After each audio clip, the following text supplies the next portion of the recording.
Javert stared. He could not understand this. Javert turned and walked away. Valjean fired his gun into the air, then went back to the barricade. "It's done," he told Enjolras. Now the second attack began. The government had more men, more guns, more bullets. And one by one, the students began to die. Marius was on the top of the barricade. He was one of the last men still alive. But then 1-2 bullets hit him, and he fell. Two great hands at once picked him up. "Cosette," whispered Marius. And then he went into that dark night. Jean Valjean knew Paris well, knew its little back streets, its secret places. He used them now, with dead or dying Marius in his arms. He ran through that back streets, watching at every corner. Night came, and the sky was full of the smoke from the guns. Valjean stopped to rest. In Marius's pocket, he found the piece of paper. "Take my body to my grandfather's house in..." The address was in Marheis's, not far away. Valjean began to pick up Marius's body again, and a hand came down hard on his shoulder. Valjean turned. Javert stood behind him. "What are you doing here? Who is that man?" Valjean stood up. "Inspector Javert, I told you, I'm tired of running and hiding. You can arrest me, put me back in prison. I ask just one thing. Help me to take this young man home. That is all." "He's dead." "No, not yet. He lives in the Marheis's with his grandfather. Look."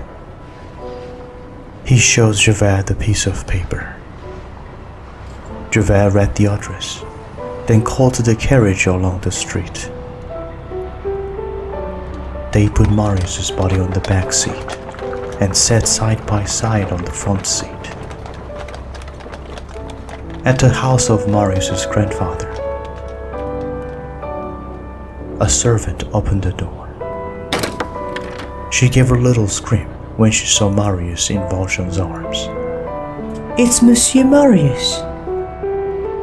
"Take the boy in. I'm waiting for you here at the door." His voice was different, uncertain. Valjean looked at him, then carried Marius's body into the house. "Call a doctor quickly," he said to the servants. He was at the barricade and has 2 bullets still in him. Then he came back downstairs and out into the street. Javert was gone. Valjean looked up and down the street.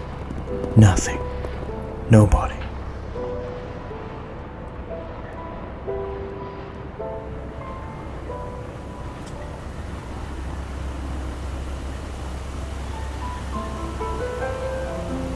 Down by the river Seine, near the place du Châtelet, Javert stood on the bridge, looking down into the water. What must I do? For the first time in his life, he had no answer. Valjean's words at the barricade went through his head again and again. "You're free to go. I can do one of 2 things." Javert said to the river, "I can arrest him, or I cannot arrest him, and say, 'You are free to go.'" But the law is the law. So I must arrest him. But he gave me my life. So I must give him his life. But the law is the law.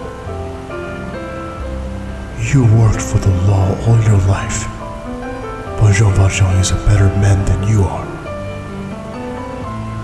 For a long time, Javert stared down at the river. But the river gave him no answer to his question. Then he took off his hat and put it carefully on the ground. A moment later, he stood high on the bridge, then fell down into the dark river.